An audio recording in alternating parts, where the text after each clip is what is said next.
Butler's kindred.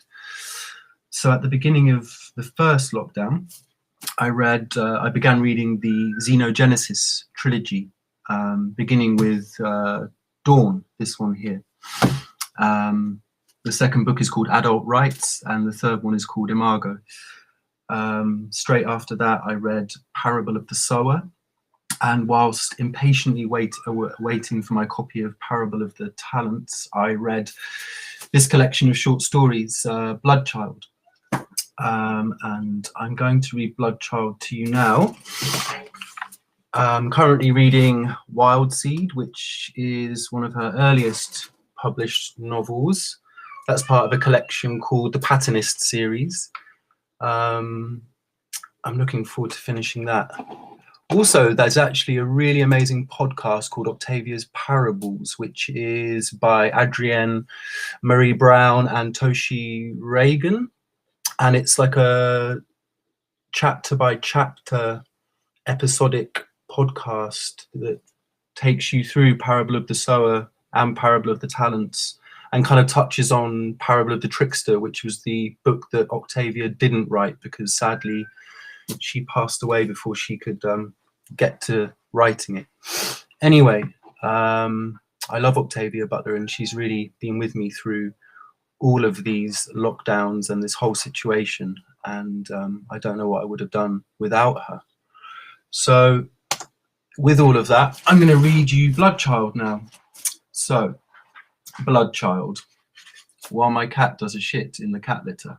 So you might be able to hear that, I don't know. Bloodchild. My last night of childhood began with a visit home. Tagatoy's sister had given us 2 sterile eggs. Tagatoy gave one to my mother, brother, and sisters. She insisted that I eat the other one alone. It didn't matter. There was still enough to leave everyone feeling good. Almost everyone. My mother wouldn't take any. She sat, watching everyone drifting and dreaming without her. Most of the time, she watched me. I lay against Tagatoy's long, velvet underside, sipping from my egg now and then, wondering why my mother denied herself such a harmless pleasure. Less of her hair would be grey if she indulged now and then. The eggs prolonged life, prolonged vigour. My father, who had never refused one in his life, had lived more than twice as long as he should have. And toward the end of his life, when he should have been slowing down, he had married my mother and fathered 4 children. But my mother seemed content to age before she had to. I saw her turn away as several of Tagatoy's limbs secured me closer. Tagatoy linked our body heat and took advantage of it whenever she could. When I was little and at home more, my mother used to try to tell me how to behave with Tagatoy, how to be respectful and always obedient, because Tagatoy was the Tlick government official in charge of the preserve, and thus the most important of her kind to deal directly with the Terrans. It was an honour, my mother said, that such a person had chosen to come into the family. My mother was at her most formal and severe when she was lying. I had no idea why she was lying, or even what she was lying about. It was an honour to have Tagatoy in the family, but it was hardly a novelty. Tagatoy and my mother had been friends all my mother's life, and Tagatoy was not interested in being honoured in the house she considered her second home. She simply came in, climbed onto one of her special couches, and called me over to keep her warm. It was impossible to be formal with her lying against her and hearing her complain as usual that I was too skinny. "You're better," she said this time, probing me with 6 or 7 of her limbs. "You're gaining weight finally. Thinness is dangerous." The probing changed subtly, became a series of caresses.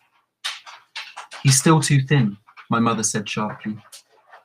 Tagatoy lifted her head, perhaps a metre of her body off the couch, as though she was sitting up.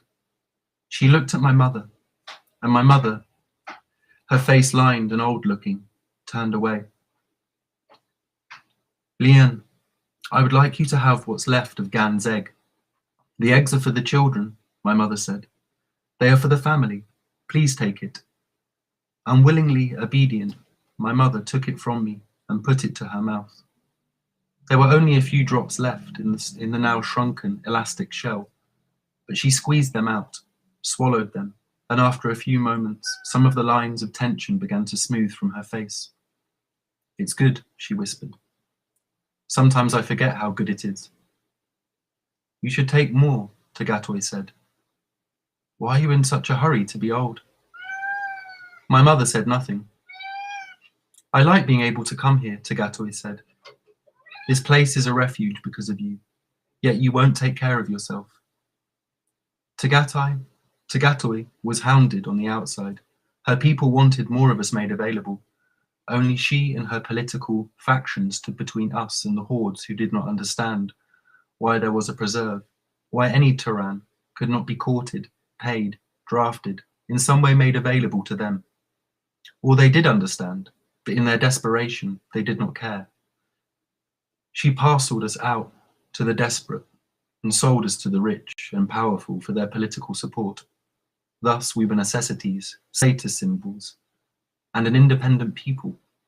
She oversaw the joining of families, putting an end to the final remnants of an earlier system of breaking up Turan families to suit impatient clique.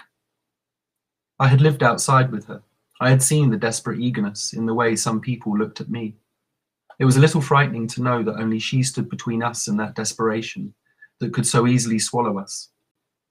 My mother would look at her sometimes and say to me, "Take care of her," and I would remember that she too had been outside, had seen. Now Tagatoi used 4 of her limbs to push me away from her onto the floor. "Go on, Gan," she said. "Sit down there with your sisters and enjoy not being sober. You had most of the egg. Lien, come warm me." My mother hesitated for no reason that I could see. One of my earliest memories is of my mother stretched alongside Tagatoi, talking about things I could not understand, picking me up from the floor and laughing as she sat me on one of Tagatoi's segments.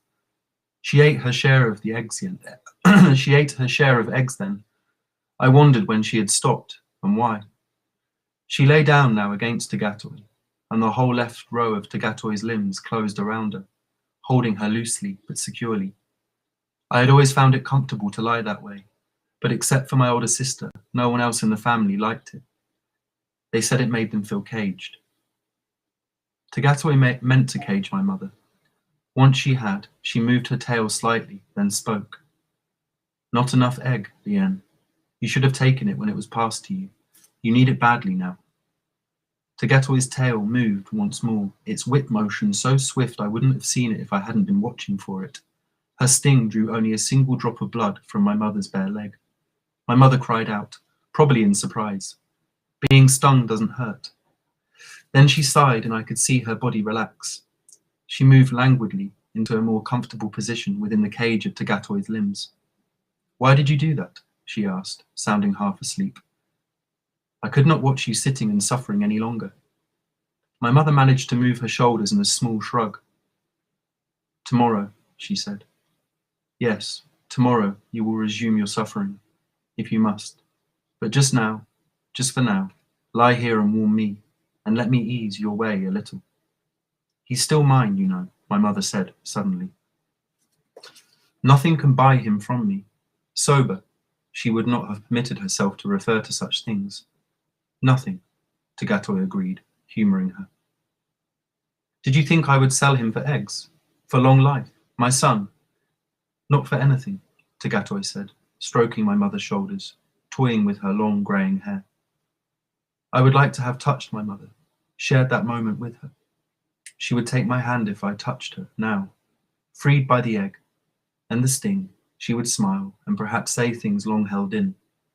But tomorrow, she would remember all this as a humiliation. I did not want to be part of a remembered humiliation. Best just be still and know she loved me under all the duty and pride and pain. "Juan Hoa, take off her shoes," Tagatoi said. "In a little while I'll sting her again and she can sleep." My older sister obeyed, swaying drunkenly as she stood up. When she had finished, she sat down beside me and took my hand. We had always been a unit, she and I. My mother put the back of her head against Tagatoy's underside and tried from that impossible angle to look up into the broad, round face. You're going to sting me again? Yes, Lien. I'll sleep until tomorrow noon. Good. You need it. When did you last sleep? My mother made a wordless sound of annoyance. I should have stepped on you when you were small enough, she muttered. It was an old joke between them. They had grown up together, sort of, though Tagatoy had not, in my mother's lifetime, been small enough for any Tyran to step on. She was nearly 3 times my mother's present age, yet would still be young when my mother died of age. But Tagatoy and my mother had met as Tagatoy was coming into a period of rapid development, a kind of click adolescence. My mother was only a child, but for a while they developed at the same rate and had no better friends than each other. Tagatoy had even introduced my mother to the man who became my father. My parents, pleased with each other in spite of their different ages, married as Tagatoy was going into her family business, politics. She and my mother saw each other less, but sometime before my older sister was born, my mother promised Tagatoy one of her children. She would have to give one of us to someone, and she preferred Tagatoy to some stranger.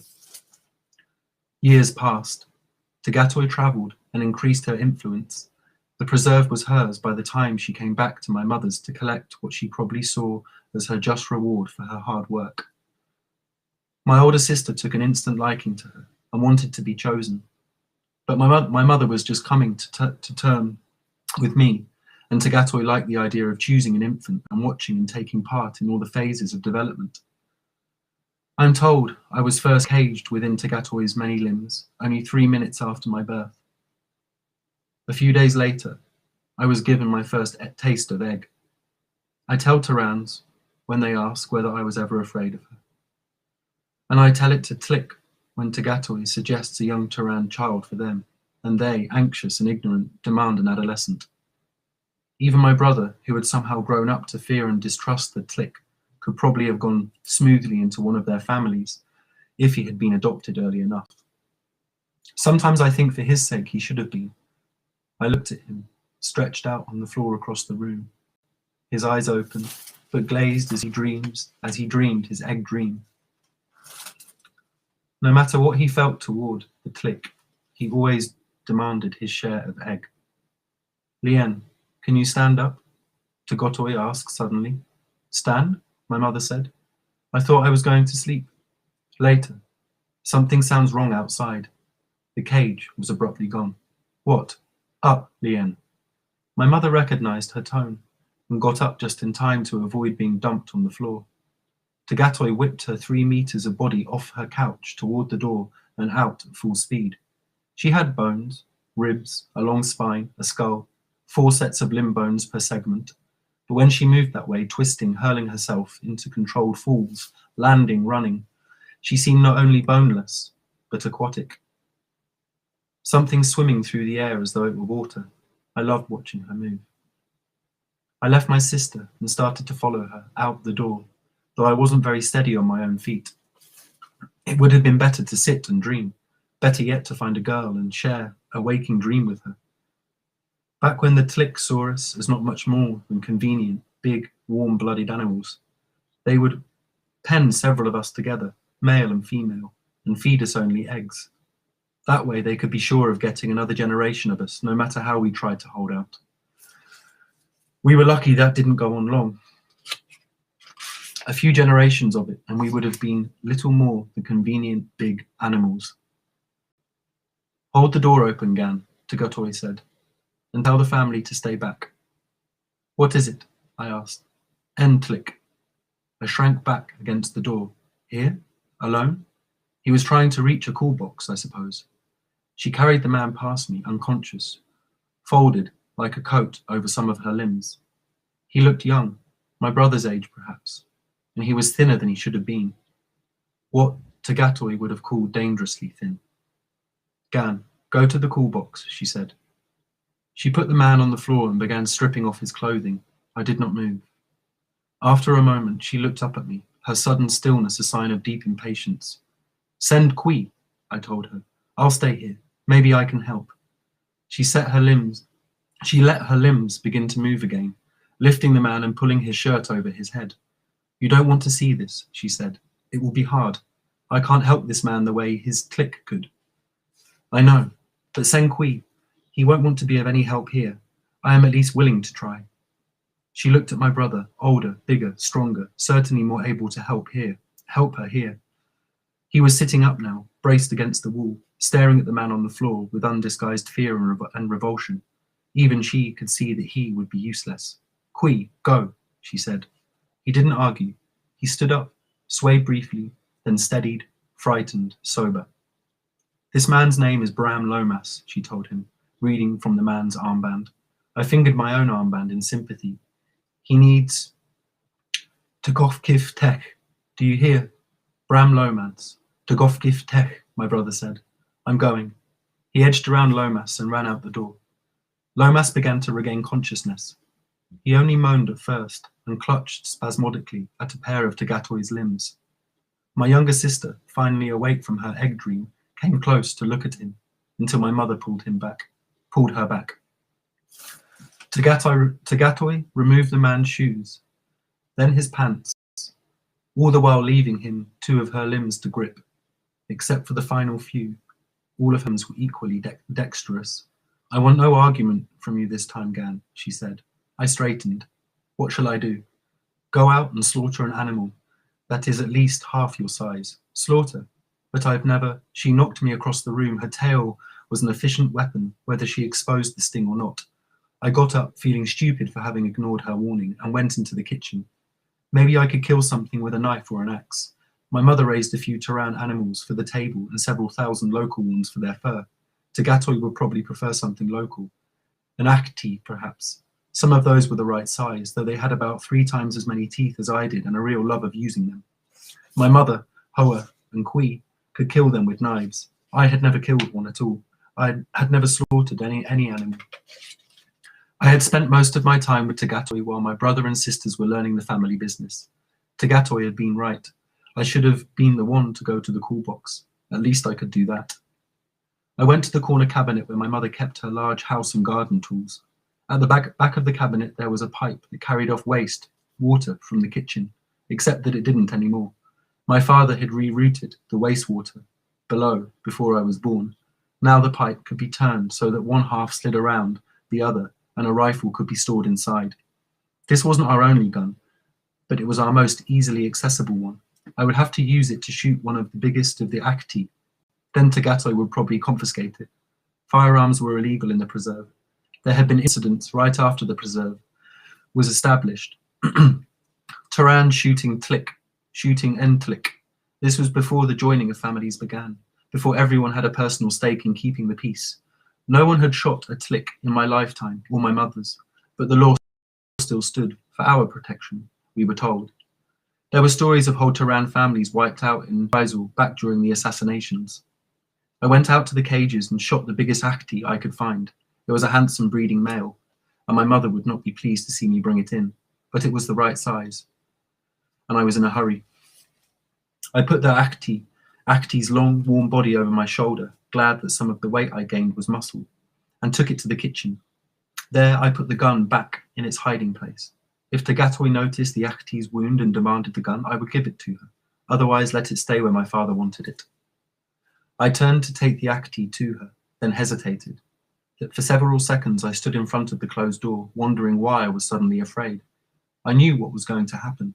I hadn't seen it before, but Tagatoi had shown me diagrams and drawings. She had made sure I knew the truth as soon as I was old enough to understand it. Yet I did not want to go into that room.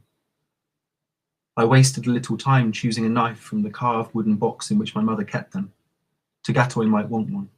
I told myself, for the tough, heavily furred hide of the Akti. Gan, Tagatoi called, her voice harsh with urgency. I swallowed. I had not imagined a single moving of the feet could be so difficult. I realized I was trembling, and that shamed me. Shame impelled me through the door. I put the Akti down near Tagatoi and saw that Lomas was unconscious again.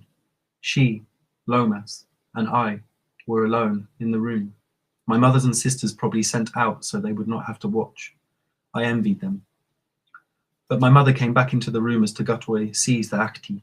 Ignoring the knife I offered her, she extended claws from several of her limbs and slit the acti from throat to anus. She looked at me, her yellow eyes intent. Hold this man's shoulders, Gan. I stared at Lomas in panic, realizing that I did not want to touch him, let alone hold him. This would not be like shooting an animal, not as quick, not as merciful, and I hoped not as final, but there was nothing I wanted less than to be part of it. My mother came forward. Gan, you hold his right side, she said. I'll hold his left. And if he came too, he would throw her off without realizing he had done it. She was a tiny woman.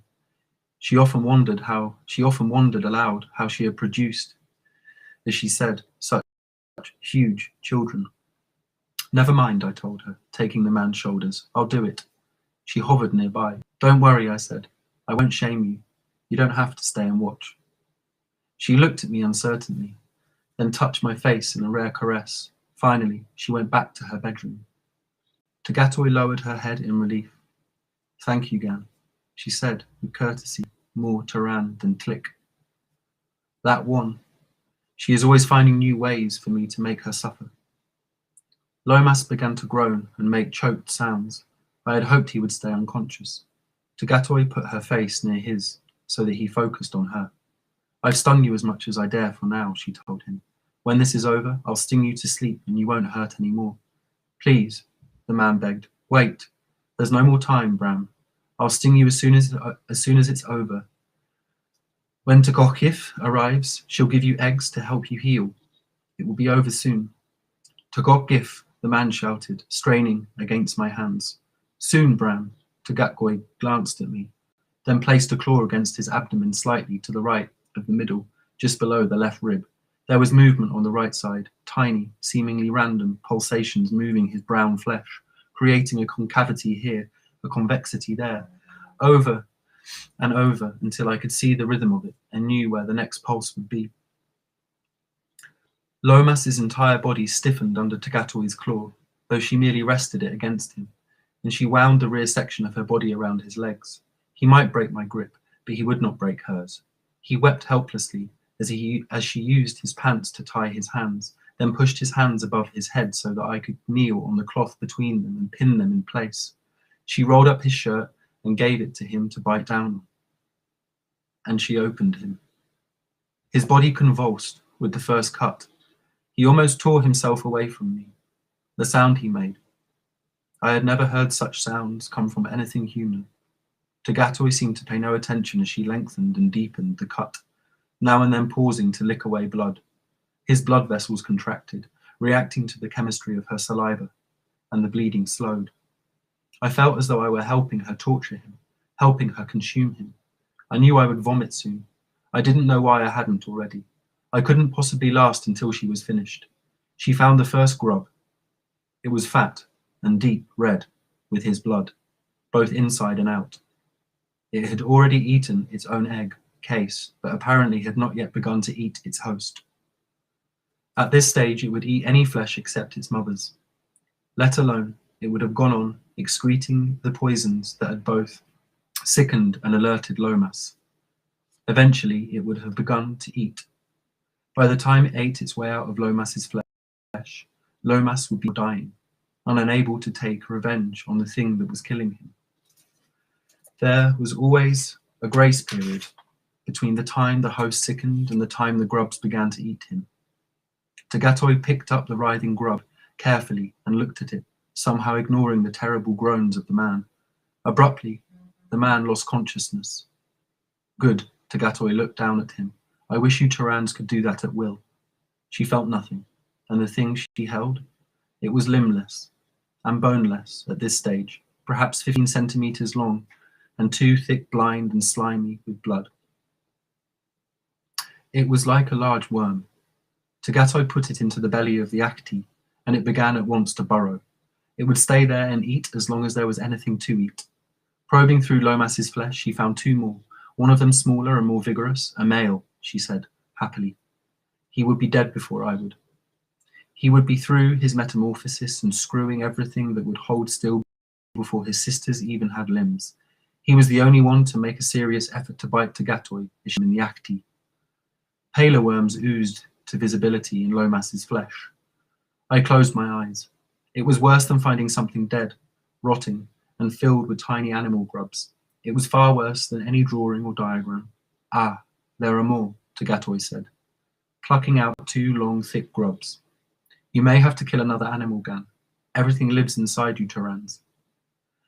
I had been told all my life that this was a good and necessary thing Tick and Terran did together, a kind of birth. I had believed it until now.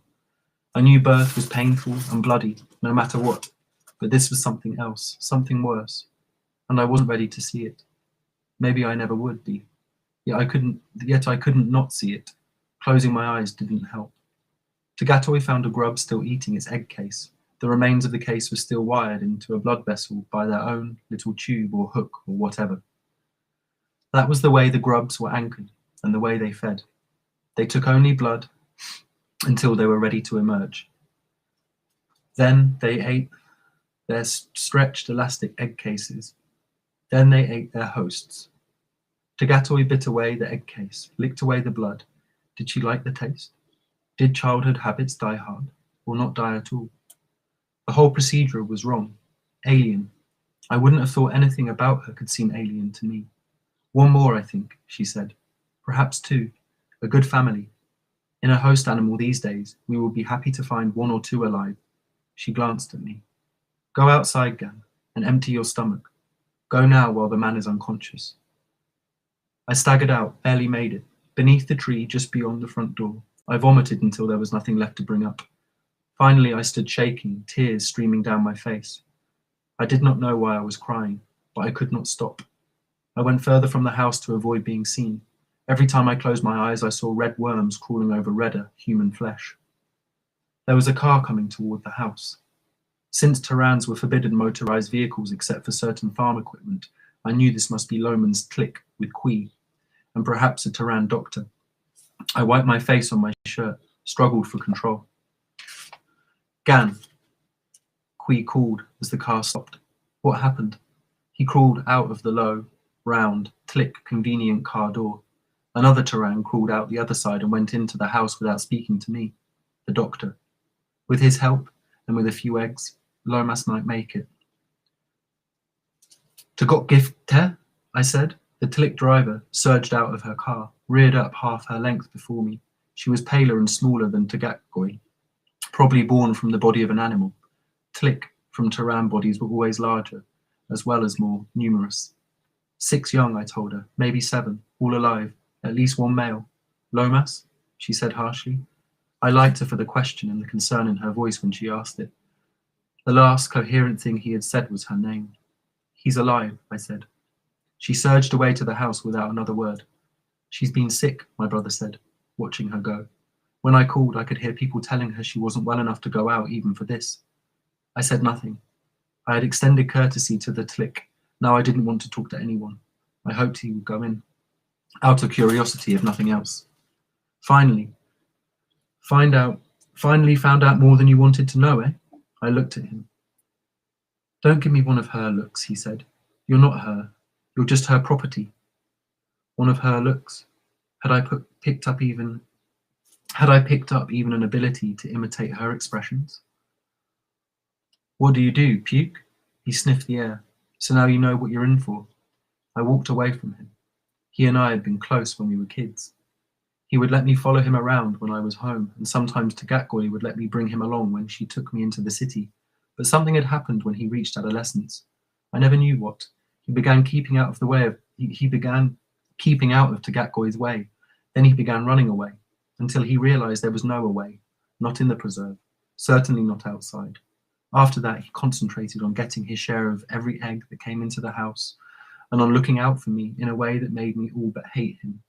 A way that clearly said as long as I was all right, he was safe from the Tlick. How was it, really? He demanded, following me. I killed an Akti. The young ate it. You didn't run out of the house and puke because they ate an Akti? I had never seen a person cut open before. That was true, and enough for him to know. I couldn't talk about the other, not with him. Oh, he said. He glanced at me as though he wanted to say more, but he kept quiet. We walked, not really headed anywhere. Toward the back, toward the cages, toward the fields. Did he say anything? Qui asked. Lomas, I mean. Who else would he mean? He said, to Gotgif. Qui shuddered. If she had done that to me, she'd be the last person I call for. You call for her. Her sting would ease your pain without killing the grubs in you. You think I'd care if they died? No, of course he wouldn't. Would I? Shit. He drew a deep breath. I've seen what they do. You think this thing with Lomas was bad? It was nothing. I didn't argue. He didn't know what he was talking about. I saw them eat a man, he said. I turned to face him. You're lying. I saw them eat a man. He paused. It was when I was little. I had been to the Hartmund house, and I was on my way home. Halfway there, I saw a man and a tlick, and the man was Entlick. The ground was hilly. I was able to hide from them and watch. The tlick wouldn't open the man because she had nothing to feed the grubs. The man couldn't go any further, and there were no houses around. He was in so much pain, he told her to kill him. He begged her to kill him. Finally, she did. She cut his throat. One swipe of one claw. I saw the grubs eat their way out, then burrow in again, still eating. His words made me see Lomas's flesh again. Parasitized, crawling. Why didn't you tell me that? I whispered. He looked startled, as though he'd forgotten I was listening. I don't know. You started to run away not long after that, didn't you? Yeah, stupid. Running inside the preserve, running in a cage. I shook my head, said what I should have said to him long ago. She wouldn't take you, Queen. You don't have to worry. She would, if anything happened to you. No, she'd take Juan Hoa. Hoa wants it. She wouldn't if she had stayed to watch Lomas. They don't take women, he said with contempt. They do sometimes. I glanced at him. Actually, they prefer women. You should be around them when they talk among themselves. They say women have more body fat to protect the grubs, but they usually take men to leave the women free to bear their young. To provide the next generation of host animals, he said, switching from contempt to bitterness. It's more than that, I countered. Was it? If it were going to happen to me, I'd want to believe it was more too. It is more. I felt like a kid. Stupid argument. Did you think so while Tagatoi was picking worms out of that guy's guts? It's not supposed to happen that way. Sure it is. You weren't supposed to see it, that's all. And his tlick was supposed to do it. She could sting him unconscious and the operation wouldn't have been as painful, but she'd still open him, pick out the grubs, and if she'd missed even one, it would poison him and eat him from the inside out. There was actually a time when my mother told me to show respect for Qui because he was my older brother. I walked away, hating him. In his way, he was gloating. He was safe and I wasn't. I could have hit him, but I didn't think I would be able to stand it when he refused to hit back, when he looked at me with contempt and pity.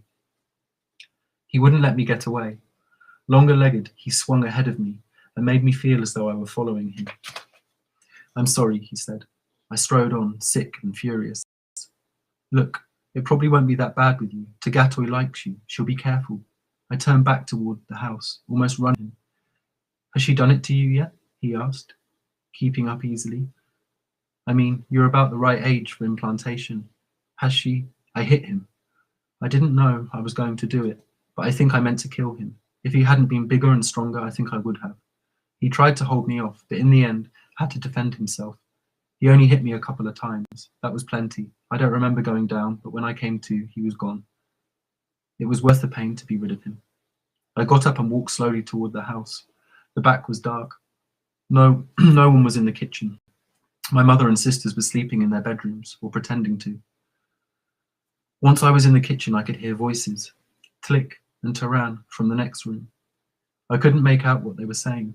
I didn't want to make it out. I sat down at my mother's table waiting for quiet. The table was smooth and worn, heavy and well crafted. My father had made it for her just before he died. I remembered hanging around underfoot when he built it. He didn't mind. Now I sat leaning on it, missing him. I could have talked to him. He had done it 3 times in his long life. 3 clutches of eggs, 3 times being opened up and sewed up. How had he done it? How did anyone do it?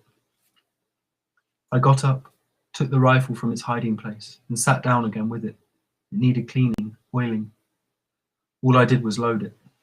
Gan? She made a lot of little clicking sounds when she walked on bare floor, each limb clicking in succession as it touched down. Waves of little clicks. She came to the table, raised the front half of her body above it, and surged onto it.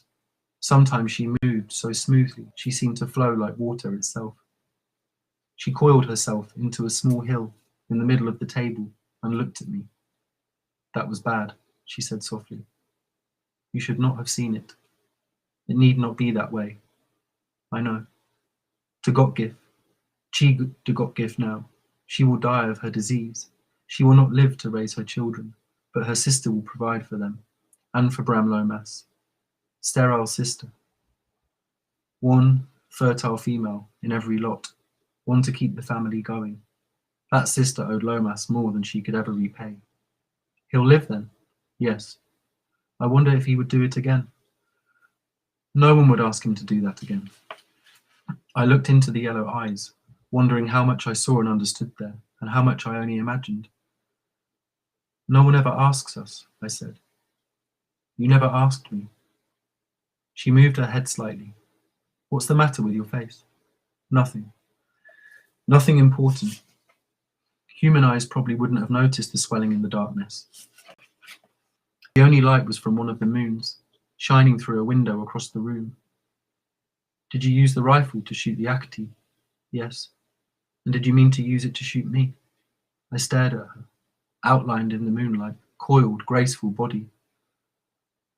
What does Taran blood taste like to you? She said nothing. What are you? I whispered. What are we to you?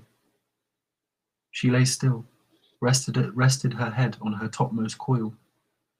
You know me as no other does, she said softly. You must decide. That's what happened to my face, I told her. What? Qui goaded me into deciding to do something. It didn't turn out very well. I moved the gun slightly, brought the barrel up diagonally under my own chin. At least it was a decision I made. As this will be. Ask me, Gatoi. For my children's lives? She would say something like that. She knew how to manipulate people, Taran and Tlick, but not this time. I don't want to be a host animal, I said. Not even yours. It took her a long time to answer. We use almost no host animals these days, she said. You know that. You use us. We do. We wait long years for you and teach you and join our families to yours. She moved restlessly. You know you aren't animals to us. I stared at her, saying nothing. The animals we once used began killing most of our eggs after implantation, long before your ancestors arrived, she said softly. You know these things, Gan, because your people arrived. We are relearning what it means to be a healthy, thriving people, and your ancestors, fleeing from their home world, from their own kind, who would have killed or enslaved them, they survived because of us. We saw them as people and gave them the preserve when they still tried to kill us as worms. At the word worms, I jumped. I couldn't help it, and she couldn't help noticing it. I see, she said quietly. Would you really rather die than bear my young, Gan? I didn't answer. Shall I go to Juan Hoa? Yes. Hoa wanted it. Let her have it. She hadn't had to watch Lomas. She'd be proud, not terrified. Tagatoi flowed off the table onto the floor, startling me almost too much. I'll sleep in Hoa's room tonight, she said. And sometime tonight or in the morning, I'll tell her. This was going too fast. My sister Hoa had had almost as much to do with raising me as my mother. I was still close to her, not like Qui. She could want Tagatoi and still love me. Wait, Gatoi.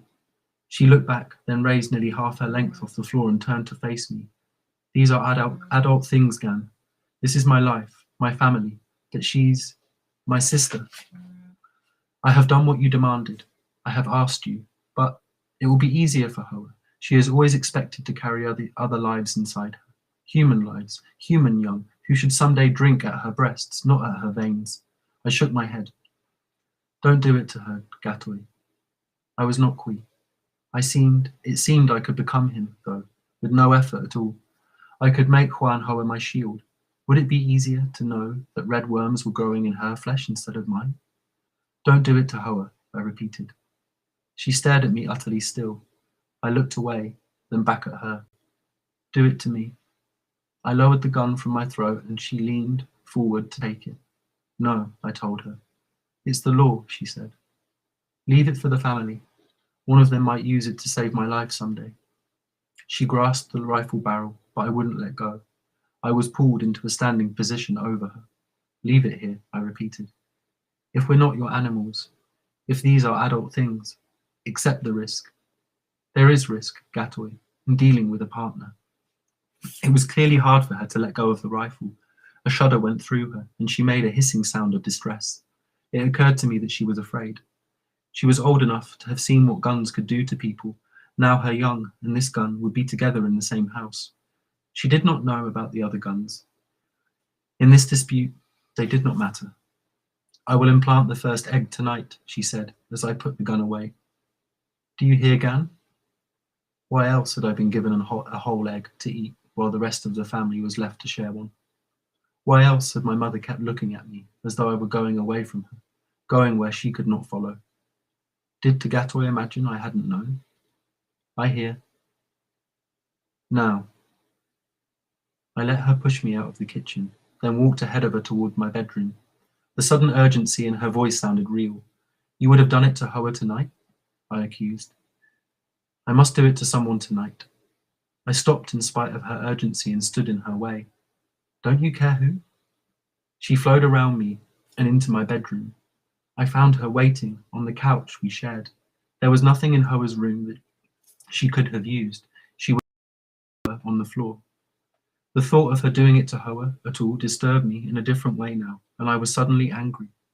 Yet I undressed and lay down beside her. I knew what to do, what to expect.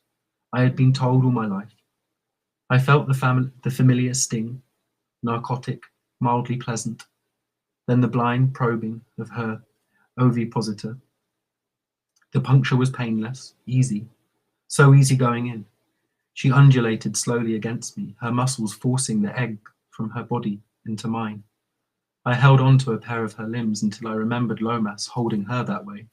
Then I let go, moved inadvertently and hurt her. She gave a low cry of pain, and I expected to be caged at once within her limbs. When I wasn't, I held on to her again, feeling oddly ashamed. I'm sorry, I whispered. She rubbed my shoulders with four of her limbs. Do you care? I asked. Do you care that it's me? She did not answer for some time. Finally, you were the one making the choices tonight, Gan. I made mine long ago. Would you have gone to Hoa? Yes. How could I put my children into the care of one who hates them? It wasn't hate. I know what it was. I was afraid. Silence. I still am. I couldn't admit it to her here now, but you came to me to save Hoa. Yes, I leaned my forehead against her. She was cool, velvet, deceptively soft. And to keep you for myself, I said. It was so. I didn't understand it, but it was so. She made a hum of contentment. I couldn't believe I had made such a mistake with you, she said. I chose you. I believed you had grown to choose me. I had, but Lomas, yes. I had never known a Turan to see a birth and take it well. Qui has seen one, hasn't he? Yes. Turan should be protected from seeing. I didn't like the sound of that. I doubted that it was possible. Not protected, I said. Shown when we're young kids, and shown more than once. Gatoy, no Turan ever sees a birth that goes right. All we see is entlic, pain and terror and maybe death. She looked down at me. It is a private thing. It has always been a private thing. Her tone kept me from insisting. That and the knowledge that if she changed her mind, it might be the first public example. But I had planted the thought in her mind. Chances were it would grow, and eventually she would experiment. You won't see it again, she said. I don't want you thinking any more about shooting me. The small amount of fluid that came into me with her egg relaxed me as completely as a sterile egg would have, so that I could remember the rifle in my hands and my feelings of fear and revulsion, anger and despair. I could remember the feelings without reviving them. I could talk about them. I wouldn't have shot you, I said. Not you. She had been taken from my father's flesh when he was my age. You could have, she insisted. Not you. She stood between us. and her own people, protecting, interweaving. Would you have destroyed yourself? I moved carefully, uncomfortably. I could have done. I nearly did. That's Quee's way. I wonder if he knows. What? I did not answer. You will live now. Yes. Take care of her, my mother used to say. Yes. I'm healthy and young, she said. I won't leave you as Lomas was left, alone. Entlick. I'll take care of you.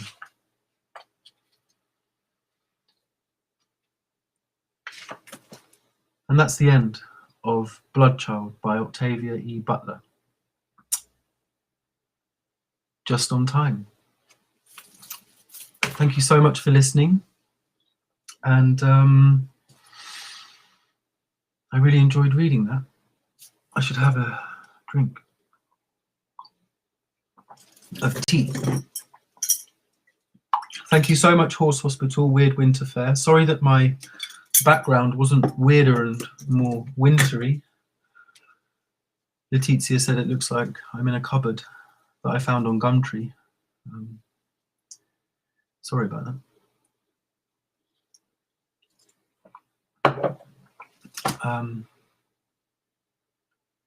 Great. Have a wonderful rest of your winter fair, and I hope you enjoyed Bloodchild. I hope you stuck with it as much as you could. I found it quite hard to read, actually, but I enjoyed reading it.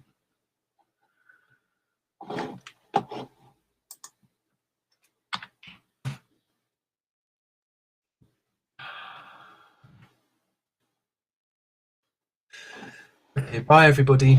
Thank you so much. I'm clicking leave as instructed. Good night.